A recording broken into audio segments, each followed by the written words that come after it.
কখন কাকে কার দরজায় দাঁড়াতে হবে সেটা সৃষ্টিকর্তা ভালোই জানেন। তাই কখনো কোনো মানুষের সাথে অমানুষের মতন ব্যবহার করো না। নিজের মনকে সবসময় ভালো রাখতে চাও? তাহলে এই কয়েকটি কথা অবশ্যই মনে রেখো। খুব বেশি মন খারাপ হলে দুফোঁটা কেঁদে নাও। তবুও স্বার্থপর মানুষগুলোর কাছে কখনোই নিজের মন খারাপের কথা বলো না। মানুষের তুমি যতই উপকার করে থাকো না কেন, পরবর্তীতে তোমার যখন কোনো ভুল হবে, মানুষ তোমার সব উপকারের কথা ভুলে যাবে। সবার সাথে ভদ্র ব্যবহার করার দরকার নেই। এই সমাজ ভদ্রতাকে দুর্বলতা ভাবে। সুতরাং মানুষ বুঝে যে ভদ্রতার দাম দিতে পারবে তার সঙ্গে ভদ্র আচরণ করুন। যার জীবনসঙ্গী ভালো হয় তার দুনিয়াতে আর কোনো বন্ধুর দরকার হয় না। আর যার জীবনসঙ্গী খারাপ হয় তার দুনিয়াতে কোনো শত্রুর প্রয়োজন হয় না। বেঁচে থাকতে বাবা মায়ের মুখে দুমুঠো ভাত তুলে দাও। মরার পর পাড়ার লোকেদের গলদা চিংড়ি খাইয়ে তাদের আত্মার শান্তি খুঁজতে যেও না।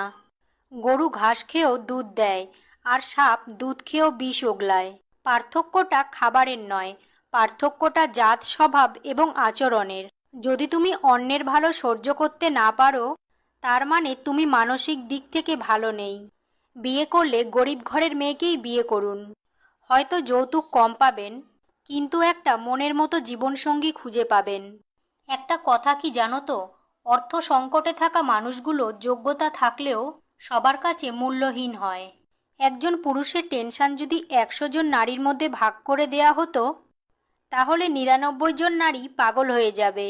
আপনি যখন বিপদে পড়বেন তখন রক্তের সম্পর্কের মানুষগুলোই সবার আগে দূরে সরে যাবে। যে মানুষটা মনের দিক থেকে অনেক ভালো হয় তার কপালটা কিন্তু খারাপ হয়, কারণ তার সহজ সরল মনটাকে নিয়ে সবাই খেলা করে। অতিরিক্ত বিশ্বাস আর আস্থা একদিন মানুষকে খুব একা করে দেয়। সবাই বলে কাউকে কষ্ট দিয়ে মানুষ কখনো সুখী হতে পারে না, কিন্তু বাস্তবে যা দেখা যায় আসলে সেই মানুষগুলোই বেশি সুখী হয় যারা অন্যকে বেশি করে কষ্ট দেয়। আপনি বিপদে পড়ে দেখুন, আপনার আশেপাশে যারা আছে তারা সবাই আপনাকে বিপদে দেখে মজা নেবে, কিন্তু সাহায্যের হাত কেউ বাড়িয়ে দেবে না। মানুষ মানুষের জন্য এই কথাটা ভুল, বরং মানুষ নিজের স্বার্থের জন্য। কারো দারিদ্রতার সুযোগ নিয়ে তাকে অপমান করবেন না। পরিস্থিতি এক জায়গায় স্থির থাকে না। আজ আপনি যেই স্থানে আছেন কাল নাও থাকতে পারেন। নিজের মূল্য বোঝাতে চুপ থাকুন। খুচরো পয়সার আওয়াজ অনেক বেশি হয়, কিন্তু বেশি টাকার নোট কোনো শব্দ করে না। তাই সকলকে নিজের মূল্য বোঝাতে সবসময় চুপ থাকুন। সময় আপনার মূল্য সবাইকে বুঝিয়ে দেবে। একটা কথা কি জানো তো, মূল্যটা সবাই বোঝে, তবে মানুষটা হারিয়ে যাবার পর।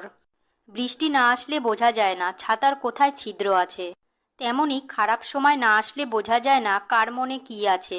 আমাদের জীবনটা অনেক ছোট, তাই এমন মানুষদের সাথে কাটান যারা আপনার সাথে সুন্দর ব্যবহার করে, যারা আপনাকে